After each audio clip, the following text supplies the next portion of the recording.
Welcome and thank you for joining us. You're listening to the Beyond 50 radio program. I'm Daniel Davis. As many of you have been participating with our show in the last 7 years, you realize that we like to run a segment that we call Business Basics. What we try to do is to introduce many people who are in business who've shown how they have started their businesses, the kind of things that they have been through, and what they could do to be able to get above and beyond and succeed. After all, it seems to be everybody's dream to actually become their own best boss and maybe even do even greater things than that. On the program today is a story that we're going to be sharing with you about a little girl who started out of Klamath Falls, Oregon, and in 1989 did something which she loved to do, and that is to dip strawberries into chocolate, and created a multi-million-dollar company. The book is Berried in Chocolate. It's how I built a multi-million-dollar business by doing what I love to do and how you can too. And I'd like to welcome to the Beyond 50 radio program our guest, Ms. Sherry Fitzpatrick. Sherry, thank you for joining us here on the Beyond 50 radio program. Good morning, and thank you for introducing me as a little girl. You bet. Well, that's the way you want to think about things like that. I was nervous about being on a program that had 50 in it, you know. Now, why is that? The same reason everybody else. Yeah, I Not suppose quite there yet even, and I'm already on a 50s program, but that's cool. Okay. Well, I'll tell you one thing that's amazing is I go out and I do talks, especially if I do certain events and I'm an MC, is that you'll hear people, as I say, what I do. I host a program called Beyond 50, and they'll say, oh, well, you know, I'm there, you know, and they seem kind of depressed and drawn, and then we'll say, well, how old are you? And they'll say, well, there was one, for instance, 64. And all of a sudden, the people that were around me were saying, what is it that you do that makes you look so young? And all of a sudden, they perk up and they want to share their ideas with you. All of a sudden, now it's a good thing. Right. Now, in your book, you actually share a really unique strategy that I thought our listeners might enjoy, and that is you have a certain ratio that you like to go by. Back when you used to pick strawberries in your field that your mother would make pies out of, and that is 1 in the bucket and 2 in your mouth. 2 for me. Yes, that's when my love of strawberries began, was up there in Oregon. Every summer my dad always had a strawberry patch for me, and I love them. I still eat a lot of strawberries today. People are always teasing me. You know, I go to Dairy Queen or out somewhere, and I always order strawberry flavored, whatever. Love it. Mm-hmm. And you'd think that's the last thing I'd want to eat, but we still eat a lot of strawberries at our house, but usually without any chocolate on them. You know, I take the small and not so perfect ones home, and boys make lots of smoothies and put them on our cereal. So I think that's the other key, is you've got to love what you do. So I'm surrounded by what I love all day long.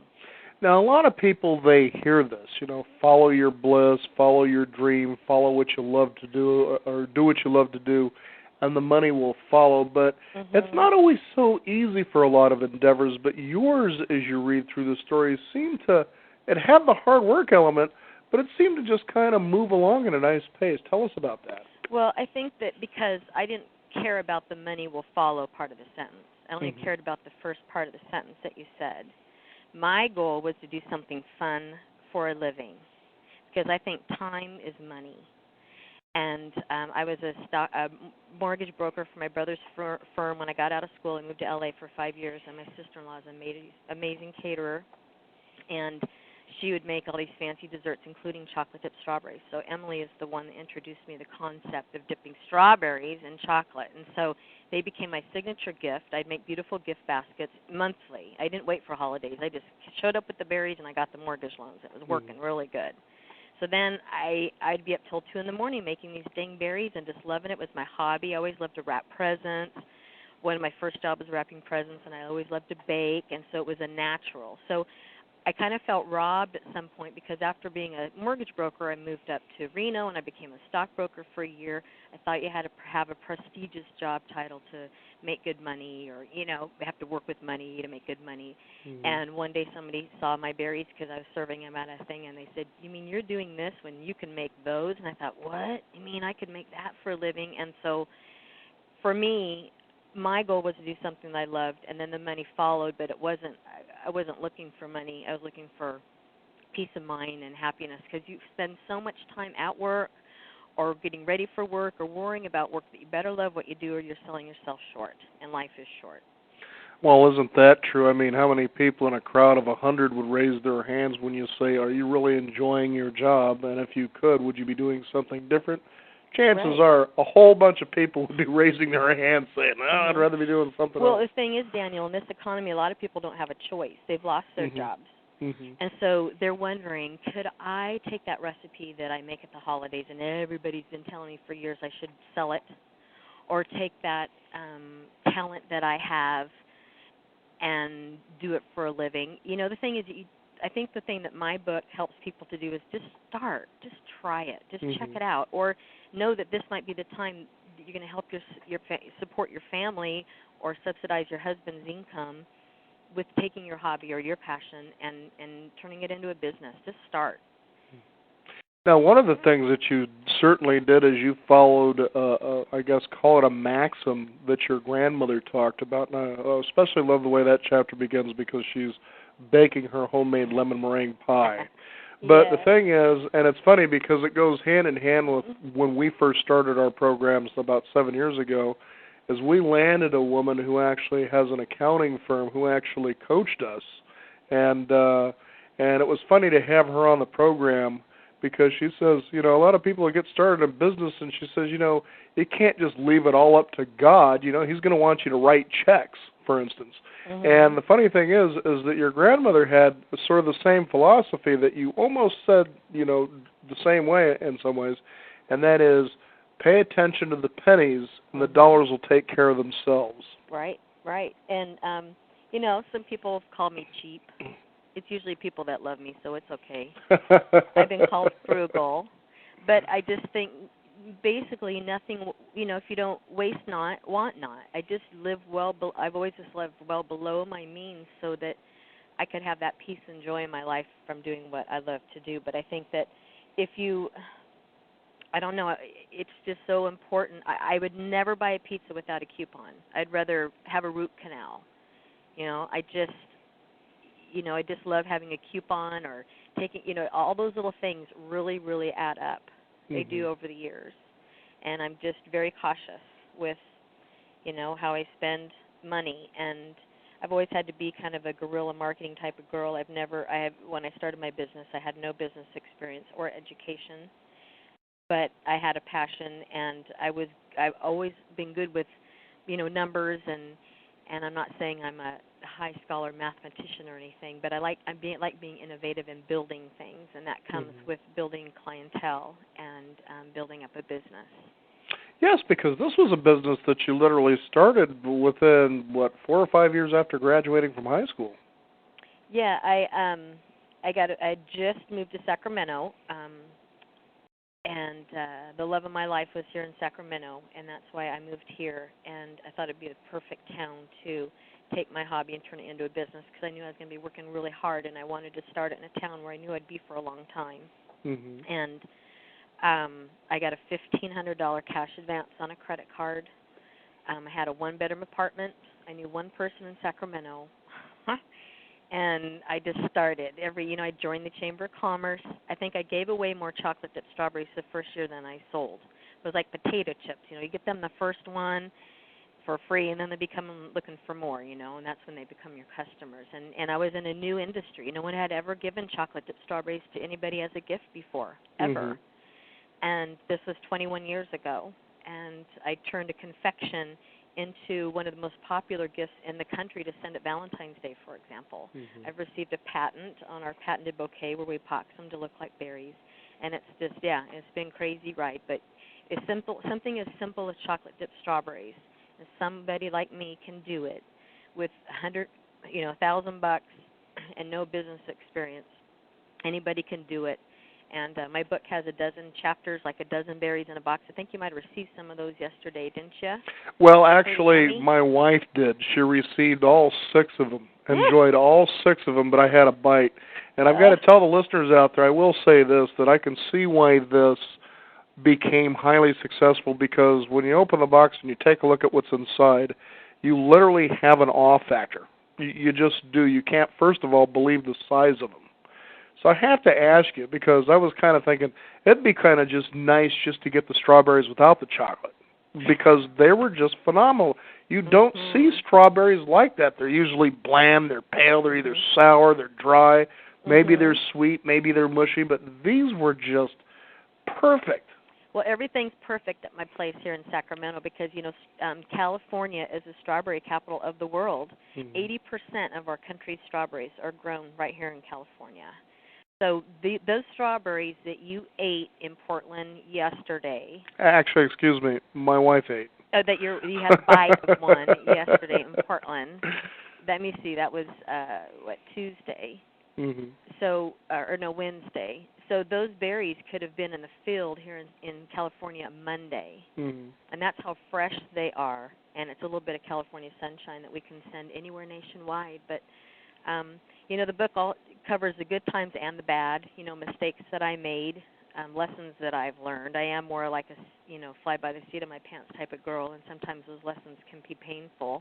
And I ended up trusting the wrong people, being a little gullible, and I actually lost my original Sherry's Berries company. It was sold 4 years ago, and so I've had to kind of regroup and start a new website and launch a new brand, and so we're at berryfactory.com and starting a new brand. So I guess it's a good time for me to do the book because I had the full circle.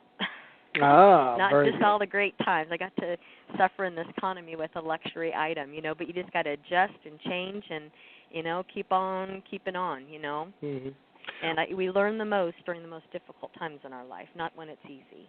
Well, that I definitely agree with. Now, what's also interesting, too, is that if I may have you relate to that story of how you came to lose Sherry's Berries, there's been a few times throughout doing this broadcast or that I've even been at meetings where that same ideal of being, I guess, gullible or trusting in the good nature of people, the best in people.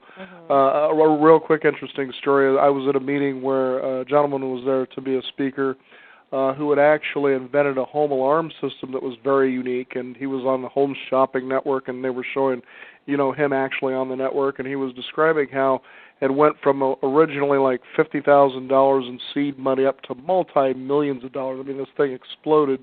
And so this company was coming in, there was the lawyers going on and on and on, and they kept saying the whole time to him, as you go and you sign these contracts and you review these, feel free to get your own counsel to review these things, okay?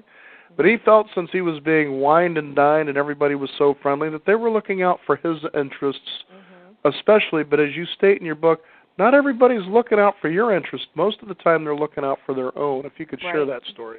Right. Well, I'm just a very optimistic person. Glass is always half full.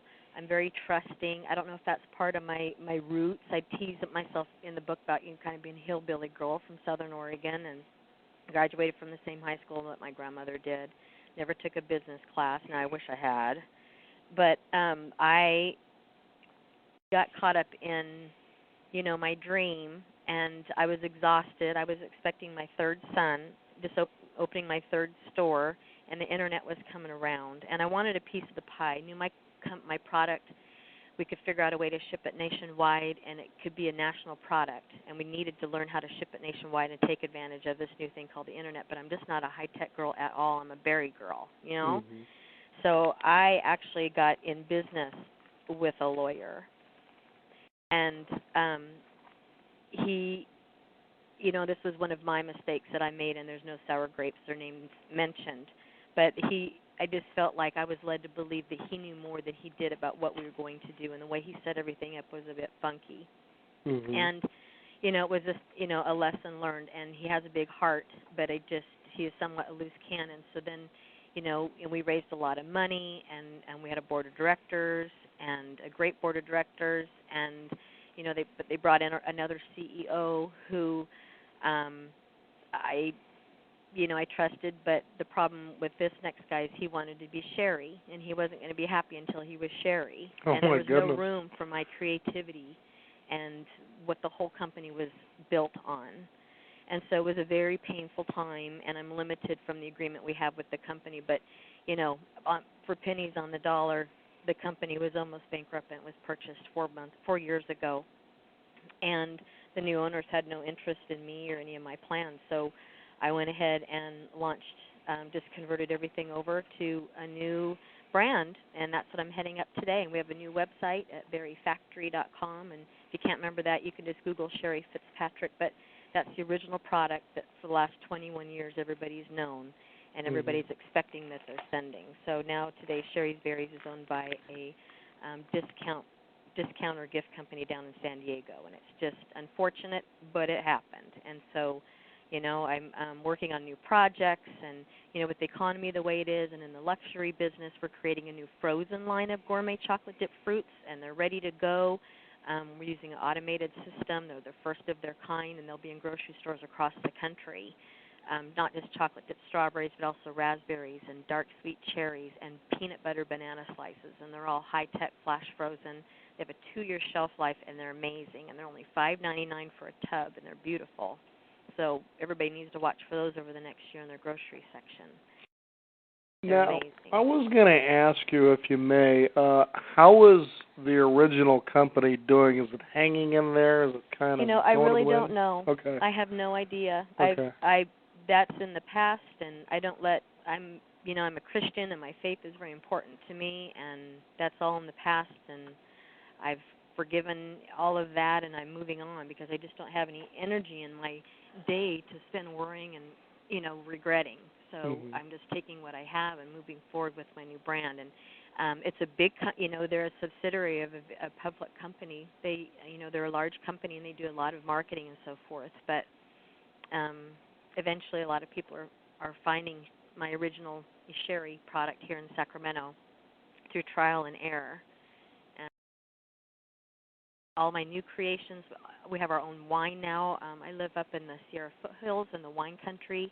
So I almost, through the loss of the Sherry's Berries company, is almost like a cocoon. I'm coming back out of my butterfly, back out of the boardroom and into the inventing room, and back to getting chocolate under my nails and seeing the customers and out educating people about, my new site and where I am today. And it's exciting because my whole entrepreneurial spirit that my company was originally built on 21 years ago is all coming full circle back around. And so all my new products that, I was limited to doing before because it wasn't about me anymore, but pennies and, black and white and suits and ties. We have our new products. So we have our own wine. We got a double gold at the State Fair. It's a State Zinfandel. The grapes were grown and the wine was made just 5 miles from my home up in the Fairplay wine region. It's beautiful up there, and we even dipped the bottle of wine in chocolate. You probably have one of our little catalogs there. But we dip the bottles of wine and the chocolate zips off, and you have this great dark chocolate with this amazing Zinfandel wine. And we have our new caramel apple wedges. They're individual slice of tart Granny Smith wrapped with caramel and then dipped in chocolate. So it's like an individual slice of caramel apple. And we call those wedgies. My son Hogan, who's 16, named them. He said, "Mom, call them wedgies. It'll be the best wedgie they ever had." And they're everybody's new favorites, and they're looking for them. So in the book, everything that's new and originally Sherry is on, a new website now, and but everything is the same. You almost have to move with me to stay with me, if that makes any sense. Absolutely, and it's good that you decided, which you said was so important. You finally said, maybe it was time to let go and just start all over again. Sometimes a person's pride just won't allow them to do that, and they end up, as you said, well, not that you said, but wasting a lot of energy is what you said, going in a direction when they could be using that same energy to focus their creativity, to focus on going the direction that got them there, to just do it again. Yep. So I think, it's a common denominator that a lot of entrepreneurs have, is that we're not quitters. We like to work hard, and I once heard that a lot of very successful people, business people, successful in business, people were interviewed to find out, what kind of common denominators they had. And the one that stuck out the most is a lot of them had their largest success right after their biggest failure. So we think about how many times we're like, okay, I'm done, I quit. Done. I've had it. And if they just would have gotten a little bit of tenacity out of your left toe to just try one more time, and that's why it's so important to do what you love, because that helps you to have that passion to keep you going sometimes when the going gets tough. You just keep, throwing spaghetti against the wall and and try new things, and I've had to remind myself about some of my own, lessons in my book, because during the last several years, several times I find myself not enjoying my job anymore, and I have to regroup. Okay, what do I need to do to get back in, that range? It's not always pretty, and you've got to be able to change and adjust. I know a lot of people don't like change, but you just kind of got to go with the flow sometimes and do what works and make change outside of the box. Well, certainly the other thing, too, that when you talk about adversity in business, and this can occur with anything in life, is I believe sometimes adversity is a gate that leads you to a crossroads. And you can, make decisions left or right or go straight ahead, but either way, it's basically saying, hey, you might need to change and do something different because, as you so eloquently put in your book, God is looking over you for the most part and wants the best for you, but you got to be willing to put in the sweat equity of the work and kind of move through that stuff. Mhm. Yep. And you've got to listen, and you've got to gain wisdom. I'm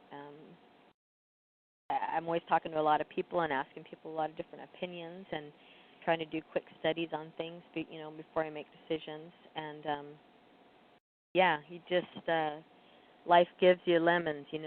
You got to just work with it. Mm-hmm. Now, did you notice, as you said throughout the book, how cliches always seem to be true? Yeah. Yeah. But I always knew I'd probably write a book. Always felt, that I would someday. But I imagined it would be when I was a little old lady, gray hair in a rocking chair, quietly, had the end of my story. And a few years ago in Dallas at a large women's event that I was a speaker at, I was encouraged at that conference that now was the time to do a book because I've learned so many lessons, and I have not built my business in a conventional way. And a lot of people think you've got to do everything just perfect. You got to have all the capital raised, and you got to, have everything just perfect, and you don't. So, yeah, This is all, life is just a bunch of lessons, Mm-hmm. I think every time we have really great things going on in our life and difficult times, at the same time. But, sharing our lessons and learning from each other. And this book has just been really exciting. It's kind of starting to get legs of its own. I found out yesterday from an editor in Manhattan that they're going to, Guidepost magazine that has 2.3 million subscribers every month is doing a story on me and noting the book in it. So that was very exciting. That it's not just me and people that know me that are loving the book, but I'm getting Facebook messages and stuff from even men in other cities that saw it in the bookstore and didn't put it down until they were finished. It's one of those that got a lot of meat to it. In fact, we've got 12 recipes in there too for the cookbook type of book person that enjoys that. We've got 12 food stories and then 12 recipes that I've either created or are tied to the book somehow. And I actually share some trade secrets in the book. So if you want to try to make chocolate chip strawberries just perfectly and wonderful at home, I even teach you how to do that and how to have chocolate dipping parties and all that fun stuff. Now, I know you're probably going to for sure want to just order them from me because those are the best. Absolutely. But if you want to try it at home, I share lots of my secrets with you in the book on how to do that too. Mm-hmm. Now, what I really liked, and if anybody has actually read books like these where it's somebody who has explored and shared their experience on starting a business, getting it up and running, maintaining it and actually growing it, maybe even in some cases, they've had losses, they got back up, brushed it off, and they did it again, is that you talk about opportunity. And I always tell people you can be 100% successful if you just simply do one thing, and that's show up, be there, okay? Mm-hmm. And why I say that is true is because as you talk throughout your book, you had unique, I guess, common sense marketing ways to get your berries and everything out there because you knew, just as we discovered yesterday, that once you see this berry, you hold it, crunch into it, you realize you've got to tell people about this because it's got its own phenomenon. Mm-hmm. But you found that as you were out there talking with people and you were giving berries, that it began to kind of take its own life, and a lot of serendipitous moments began to occur. Yes. I think the other thing is that when you have your own business, you're always at work. If you're in an elevator or eating lunch, I mean, anywhere you are, you always, it is very 101 is how I explain it. And it all keeps coming back to if I can do it, so can you. It's simple. Besides, not putting in some hard work. But just always having your ear open. Everywhere I'm at, I'm thinking, I put a strawberry in that. I'm shopping and I'm looking for new product ideas, and I've got my ears open for possible clients. And we have 2 rules that I think apply in any type of business that I learned at one of my very first jobs, and that is, number 1 is that the customer's always right. Always right. You'd never argue with a customer. And the other thing is to have 100% back guarantee of your product. Back your product. Have your product so awesome that if anybody complains, you just give them their money back. Sometimes we'll give people their money back and send them another one for free, just to help them to, make sure, because their business is so valuable. It's so true that when someone's happy with your business, they'll tell like 2 people, but if they're unhappy, they'll tell like 10. And so you want to keep that slate clean and people only hearing good things about you. And the other thing is to have excellent customer service. You just take care of the customer. And if you can just, and if you have a business that has employees, I learned one time somebody had said that our employees will only take as good a care of our customers as we take care of them. Mm-hmm. So your employees will never take care of your customers any better than you take care of them. When you go into a business and there's an unhappy, employee working there, that probably trickles down from the top. Mm-hmm. So just take care of your customer and back your product. That's it. Simple. And try to, be careful with not putting out too much capital or debt too early. Start small if you need to, and with your proceeds that you're making from your business, put those proceeds back into your business and build it that way so you can build it comfortably and manage it better if that's what it takes, because that's what worked best for me. To, not have to pay any interest each month. Just build it as you can. I hate when I see somebody mortgage their home or cash out their retirement and build their dream business and open the doors, and they have no customers.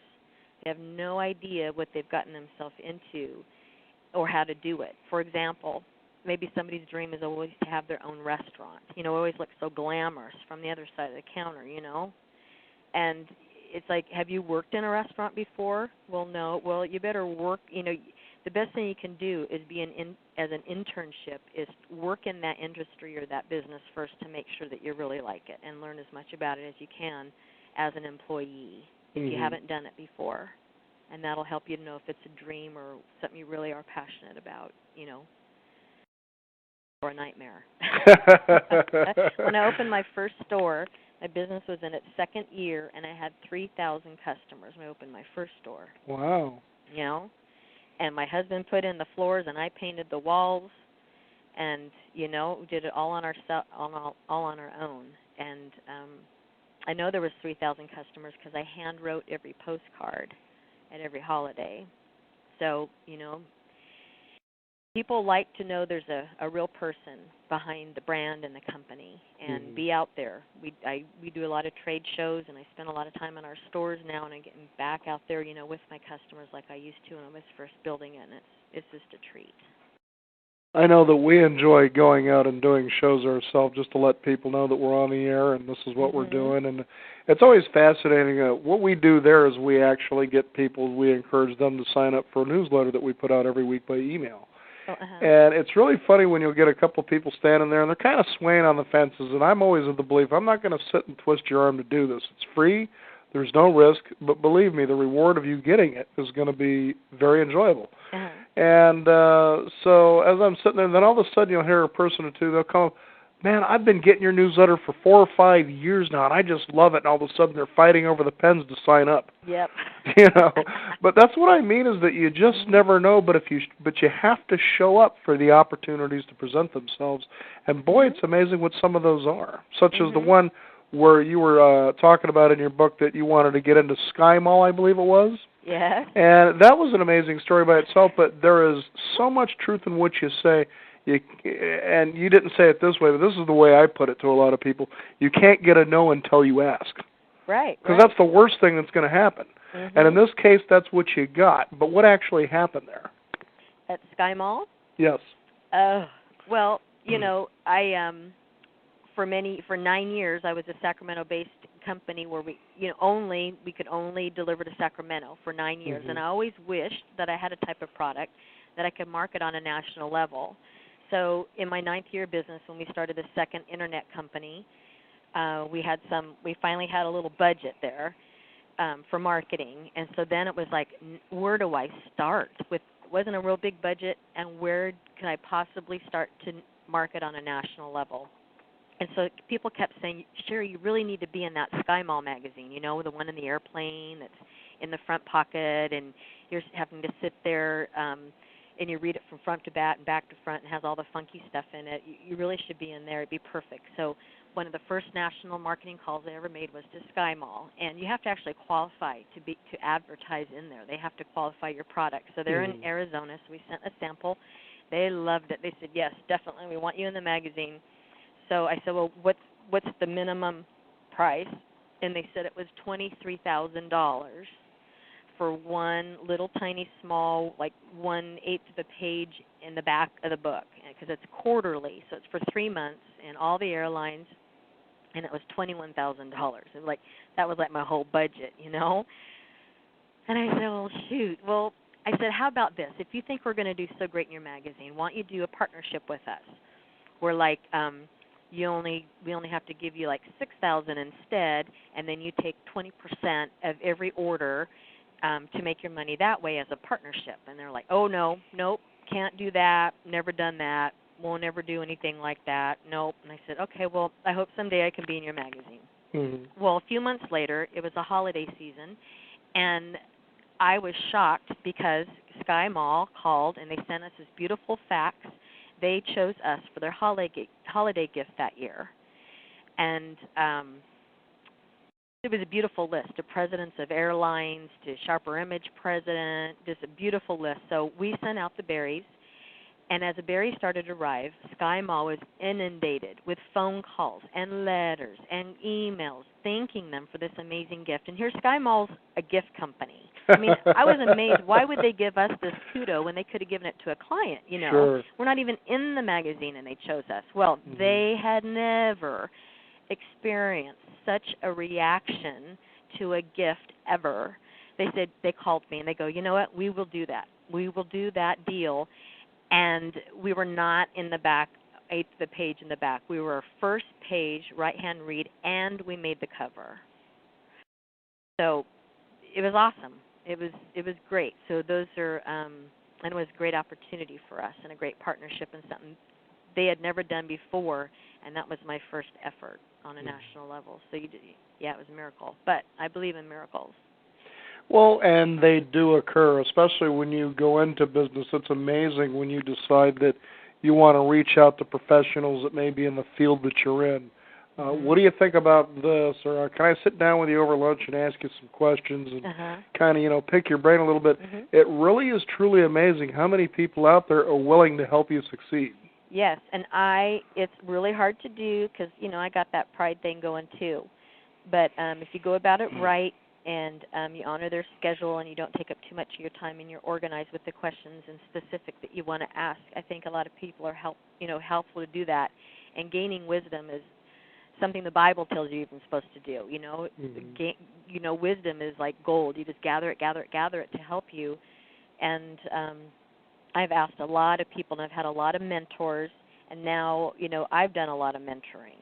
So because I've got 3 boys, well, 4 boys, if you count them when old enough to be my husband, you know, and a home, and, you know, my family. I've never heard anybody on their deathbed saying they wish they would have spent more time at the office, and I don't want to be one of those. I want to spend lots of time with my family, so my time is limited, and that's one of the reasons why I did the book, was to help people to learn how to approach people and how to gain that wisdom and how to, you know, build something on a real tight budget like I did.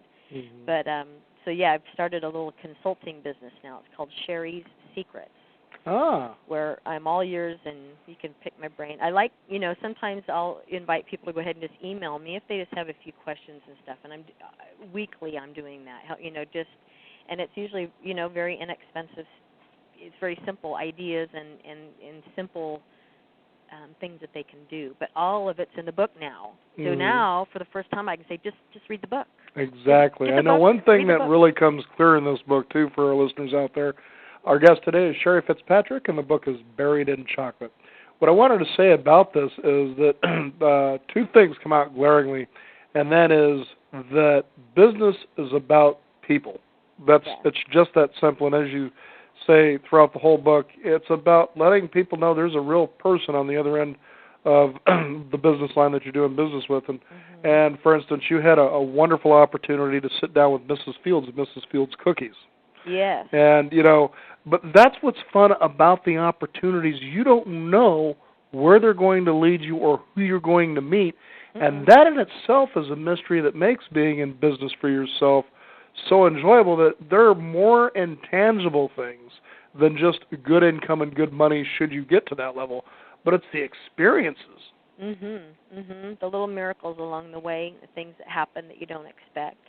Yeah, Debbie Fields was here in town doing a book signing, and someone working with me saw her down there and said we should get her a bouquet of your strawberry roses, so I whipped them together really quick and we got them down there, and she loved them, and she invited us to come to her home in Memphis, and I got to spend the whole day sitting in Debbie Fields' kitchen picking her brain.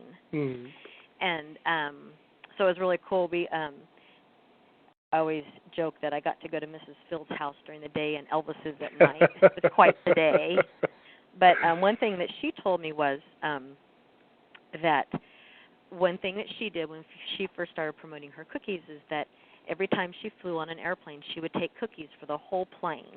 Now we know things are a little different now with security, but back then, and I thought, well, I can do that. So every time I flew, I started bringing, chocolate dipped strawberries is a la carte and simply packaged tightly for the whole plane. And on number 1, almost always got bumped up to first class, and my friend. Wow. Yeah, every time. It was a no-brainer, 9 out of 10. And then on a flight from Las Vegas to New York, I brought 350 berries with a big flight, and they had me in the front, put me in front. It was a big plane, and the flight attendants wanted to hear my story, how I became a strawberry girl, and so I was telling them. And I told them one of my secrets was that I always wanted to be a flight attendant. When I was a young girl, I actually interviewed for American at one point up in Seattle, and I was 18. And so we had decided that after the movie would be the best time to serve the berries, because there's still an hour to New York, and everybody's burnt out and anxious to get there. We decided that would be the perfect time to serve everybody a berry. So after the movie, they brought me up there, and they dressed me up in a flight attendant outfit, taught me how to use the brake and the thing, put all the berries on the cart, and I got to be a flight attendant passing strawberries out to the whole plane. Instead of coffee, tea, or me, it was milk, dark, or white, but it was great. That was fun. And you also realized that being a flight attendant really wasn't something you wanted to be after. Yeah, because then I realized, I just like to travel, and I want to get the heck off the plane. Get me out of here. I just like to travel. So, thank God for unanswered prayers on that one, huh? Exactly.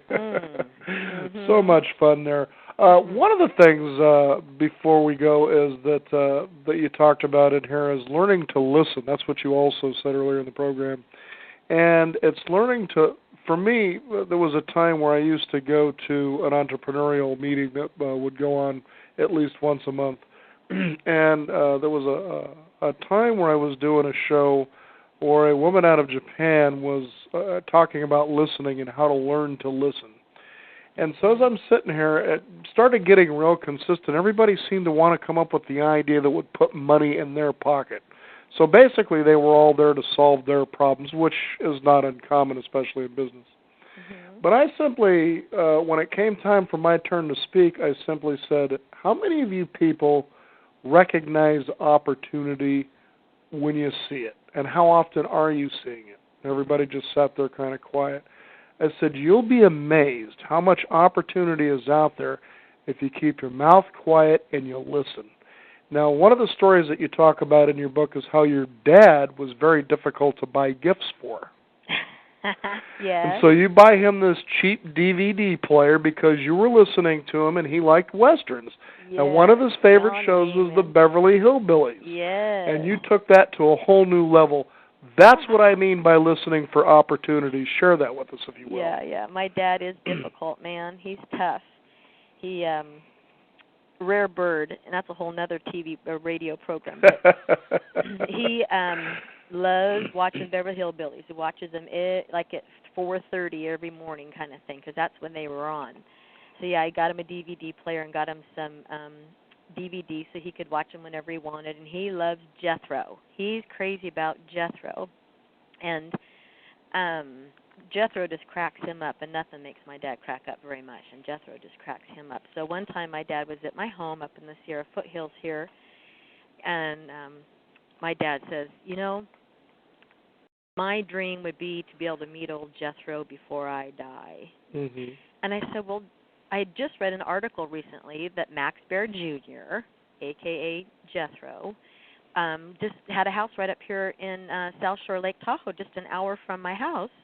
He's trying to build. He's working on building a casino down in Reno. He has the rights from NBC to the Beverly Hillbilly brand, and he's working on different companies and sauces, and he wants to build a casino. And I'd read that story. I said, Daddy just lives right up here. And he goes, really? I go, let's see if he's got a website. I bet he's got a website. So my dad stands behind me. I get on the computer, and up it comes, and contact us. So I email, hi, my name's Sherry Fitzpatrick. I have a chocolate-dipped strawberry business. It would be a dream to be able to deliver some berries to Max Bear, you know, sometime. My dad's a huge fan, and this and that. Well, 10 minutes later, to my dad's amazement, I get an email from Jethro's assistant that happens to live right here in El Dorado Hills, 45 minutes from my house, and she's a huge fan of mine and my berries, and she can't believe that I'm emailing. She handles all his emails. So we made arrangements, and 6 months later when Dad came to visit, we went up to Lake Tahoe, and we met Jethro, and he bought us dinner at his favorite little place, and we sat there for 3 hours. And Jethro, you know, he's a big guy, you know, he's like 6'7" or something, and here's my little tiny 5'5" dad. You know, we've got our picture. The picture of us is in the book. That was that first night. Well, we took a taxi there. I was so nervous because I just knew he wasn't going to show up, and I was going to be so disappointed. And I couldn't drive because I was going to need a cocktail, man. And my dad, he goes, let's just get a taxi. So when Max showed up, he had all these gifts for us. And he said, where's your car? And I said, well, you know, we brought a taxi. He goes, well, then we'll just leave everything in my car, and I'll drive you back to your hotel. So after a 3-hour dinner, my dad was just like frothing in the mouth, just like a little kid in the candy store staring at him, could hardly get a word out because he was just in awe. Max drove us back to our hotel and gave us all these gifts, autographed everything he's ever done. And we had our pictures all taken together, everything. And Max drives away, and my dad just stands there, and he says, well, you know, I got to ride in the back of Jethro's rig. It just doesn't get any better than that.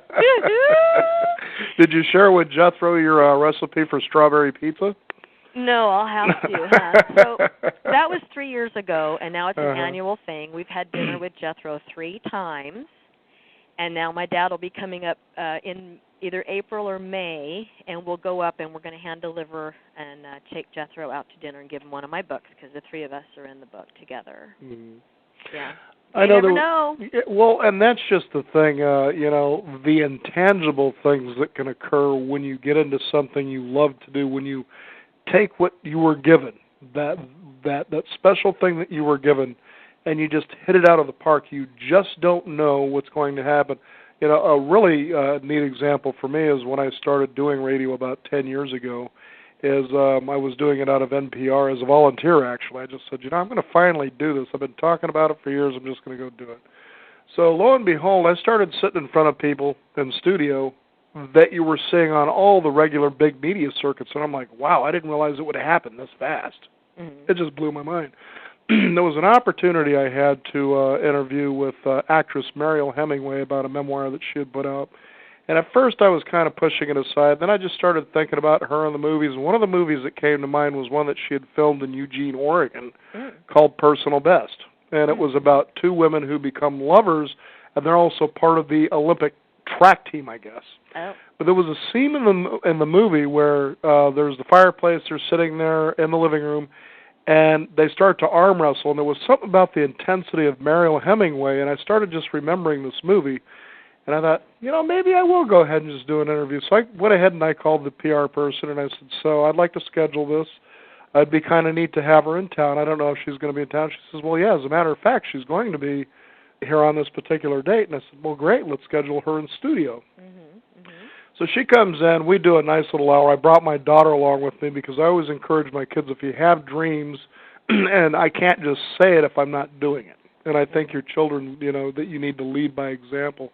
Sure. And when we were done with the interview, and I said, okay, woman, and I took her wrist, we sat there and we pretended to arm wrestle. Fun. And you just wouldn't know that you would be, finding yourself doing something like that. But again, that's the joy of these kinds of things, isn't it? Well, actually, I made myself a note when you were talking.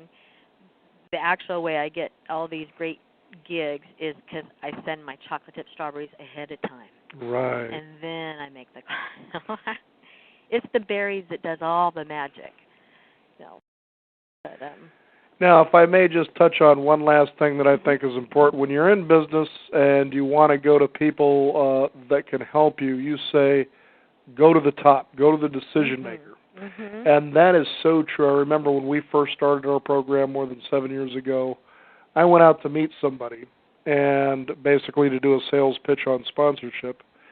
And I just went right into it, and I simply said, at what area do you see yourself participating in? And this guy just immediately says, oh, well, I don't make that decision. Now, I could have sat there all day long and song and danced him what a great opportunity this was, and in the end, he didn't have the responsibility to make that decision. But talk about why that's so important. Well, because that's, I guess maybe, I don't know if a lot of people don't maybe do that, and so it's more wide open than you think. But it can be a real time waster if you start at the bottom. And you've got so many different opinions you got to go through. So if somehow, even if you don't get a meeting with the head person, but you get your idea, your product, or your service, or your pitch, or whatever you're trying to get in front of the head person first, then sometimes you'll get a referral to just maybe one notch down to work your way back up. Now, that's a lot better than starting at the bottom, and, and I think it takes guts and it takes courage, but it works. I remember when Nordstrom's opened their first store here in Sacramento, or when my business was brand new, and I thought, I wonder if I could. They have a little cafe in there with a pastry counter, and I wonder if I could find out if they could sell my berries in Nordstrom. And so, Mr. Nordstrom was the manager and opening it up. Right now, I can't remember his first name. I think it's in my book.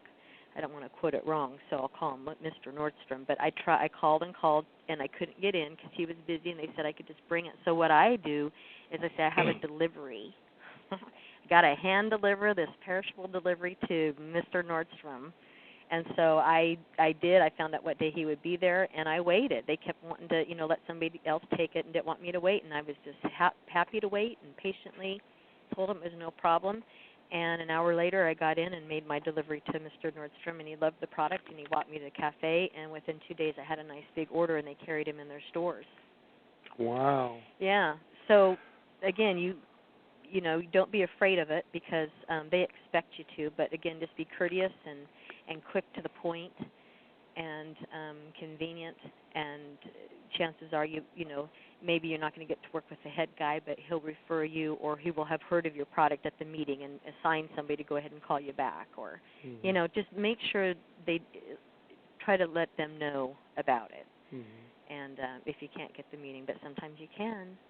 It was interesting as I was reading that part of the book, I was thinking of the original movie Wall Street. Yeah. Where Bud Fox finally gets in to see Gordon Gekko by saying he's got an item that only he can sign for.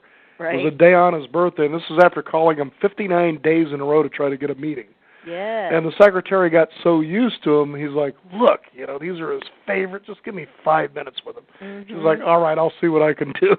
And you did the same thing. You must have watched that movie. And, sometimes you got to remember they're buying you. Exactly. You might be representing a product or service, but ultimately they're buying you. And if you can get them to like you, then it sure makes it easier for them to buy your product. The book is Berried in Chocolate, How I Built a Multi-Million-Dollar Business by Doing What I Love to Do and How You Can Too. Our guest today, Ms. Sherry Fitzpatrick. Sherry, if you could go ahead and give out your website again. You can get my book at berryfactory.com, and it's Berry, and then factory, just all spelled out, berryfactory.com. And you can even send it with chocolate-dipped strawberries. It's going to be a great gift. We've got Administrative Professionals Week coming up in April, and we also have Mother's Day right around the corner. We've got a lot of moms buying it for their daughters and vice versa. So, and it's also at Barnes & Noble, if you have a Barnes & Noble nearby, or you can get it online at berryfactory.com. And again, we want to thank you for the strawberries we received, and believe me, they're every bit, if not better, than what you'll expect. Thank you for being on the program today, Sherry. Hey, thank you for having me. I appreciate it. You bet. All right. Again, the book is Berried in Chocolate, and our guest today is Sherry Fitzpatrick. We also want to thank you, the listeners out there, for tuning in. Be sure to visit us at our website, beyond50radio.com. That is the number 50. Sign up for our free weekly e-newsletter, and be sure to also visit us at our blog. We'll have an archive of this show for you to download and share with others. I'm Daniel Davis. Thank you for tuning in. This is the Beyond 50 radio program, and remember, live your day past halfway.